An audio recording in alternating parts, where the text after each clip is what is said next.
Exercise 9.1 lecture 5 question number 9 the angle of elevation of the top of building from the foot of the tower is 30 degree and the angle of elevation of the top of the tower from the foot of the building is 60 degree. If the tower is 50 meter high, find the height of the building. हम figure बनाएंगे एक।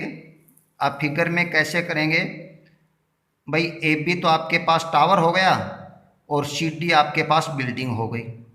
अब कहता है building के शिखर से और tower के आधार से जो एंगल है वो 30 डिग्री का है और टावर के शिखर से और बिल्डिंग के आधार से एंगल कितने डिग्री का है?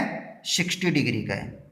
अगर टावर की हाइट 50 मीटर है तो आपको हाइट ऑफ बिल्डिंग निकालनी है। तो हम क्या करेंगे, इन ट्रायंगल ए बी सी ये लेंगे पहले। तो in triangle A B C में A B upon B C. अब A B upon B C क्या लिखा जाएगा?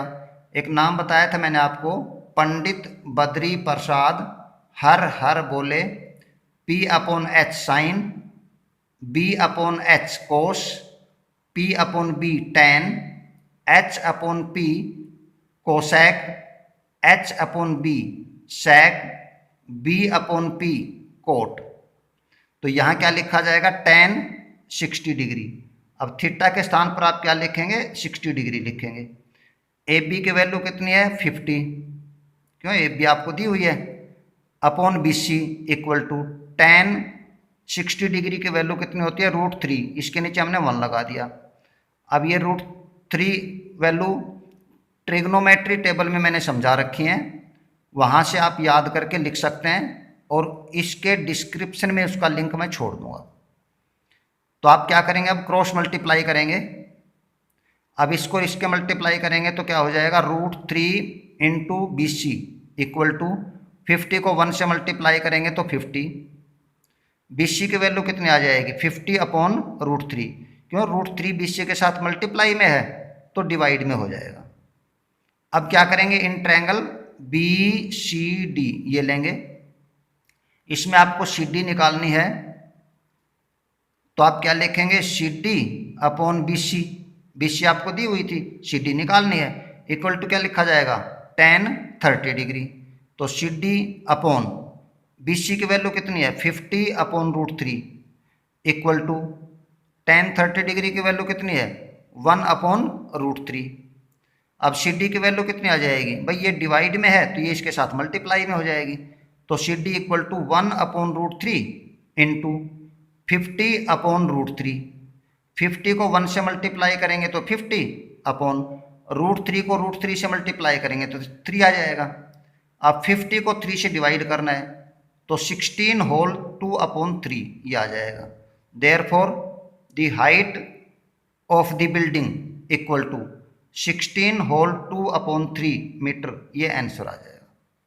क्वेश्चन नंबर 10 जो एग्जाम की दृष्टि से मोस्ट इंपॉर्टेंट क्वेश्चन है, two poles of equal heights are standing opposite to each other on either side of the road which is 80 meter wide. From a point between them on the road, the angles of elevation of the top of the poles are 60 degree and 30 degree respectively. Find the height of the poles and the distance of the point from the poles. तो आप क्या करेंगे, एक figure बनाएंगे और figure में 2 poles equal sides के लेंगे आप भाई, ए बी और डी ई। ये 2 पोल इक्वल साइड के ले लिए जो एक रोड के दोनों किनारों के ऊपर खड़े हुए हैं, जिनके बीच की दूरी 80 मीटर की है, दोनों के बीच की दूरी। अब हम क्या करेंगे, रोड के बीच में किसी बिंदु पर दोनों पोलों के शिखर के जो कोण हैं वो कितने कितने डिग्री के हैं? एक 60 डिग्री का है, एक 30 डिग्री का है। अब 60 डिग्री वाले का तो बेस छोटा हो जाएगा और 30 डिग्री वाले का बेस बड़ा हो जाएगा। BC को हम x मान लेते हैं। भाई B से लेकर के D तक आपके पास 80 था, तो BC को x मान लिया तो CD कितनी आ जाएगी, 80 माइनस x हो जाएगी।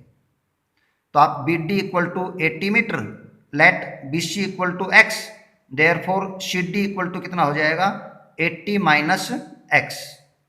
इन ट्रायंगल ABC इसमें लेंगे तो इसमें AB निकालनी है, तो AB अपॉन BC लिखेंगे आप। तो AB अपॉन BC क्या लिखा जाएगा, इक्वल टू tan 60 डिग्री लिखा जाएगा। मैंने ऊपर टेबल में समझा रखी है आपको ये चीज़। AB आपको निकालनी है, BC की वैल्यू x है, तो AB upon x equal to tan 60 degree की वैल्यू √3। AB की वैल्यू क्या आ जाएगी, √3x ये आ जाएगा।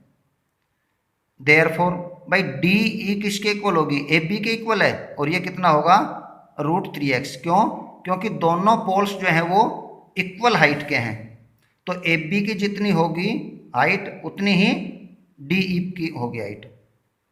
अब क्या करेंगे, इन ट्रायंगल CDE ये ट्रायंगल लेंगे। अब इसमें क्या लिखेंगे, DE अपॉन CD, तो DE अपॉन CD क्या लिखा जाएगा, tan 30 डिग्री।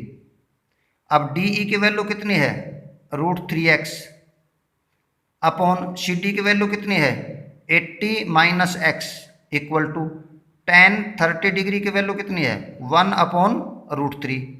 अब यहाँ क्रॉस मल्टीप्लाई करेंगे। अब √3x को √3 से मल्टीप्लाई करेंगे तो 3x आ जाएगा, इक्वल टू 80 माइनस x को 1 से मल्टीप्लाई करेंगे तो 80 माइनस x आ जाएगा।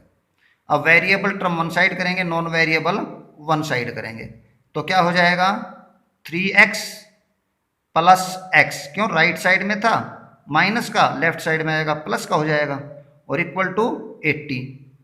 अब ये क्या हो जाएगा, 4x इक्वल टू 80, और x की वैल्यू कितनी आ जाएगी, 80 अपॉन 4। क्यों, ये 4 मल्टीप्लाई में था तो डिवाइड में चला जाएगा, तो x की वैल्यू कितनी आ जाएगी, 4 से ये 80 20 पे कट जाएगा तो 20 आ जाएगी। Therefore the height of the poles equal to √3 into x। क्यों, AB इक्वल टू कितना था आपके पास, √3x, तो √3 इंटू 20, तो ये क्या हो जाएगा, 20 √3 मीटर। भाई दोनों पोलों की जो हाइट है वो इक्वल थी, तो दोनों की कितनी आ जाएगी, 20 √3 मीटर, ये आंसर आ जाएगा। अब distance of the point from the first pole, अब ये पॉइंट था, ये फर्स्ट पोल से कितनी दूरी पर है, ये 20 मीटर की दूरी पर है, एक आंसर ये आ जाएगा। फिर the distance of the point from the second pole, भाई सेकंड पोल ये था, इससे इसकी दूरी कितनी होगी, भाई 80 माइनस 20 इक्वल टू 60 मीटर, ये आंसर आ जाएगा। तो वीडियो को भाई लाइक करें और शेयर करें और चैनल को सब्सक्राइब करें। Thank you.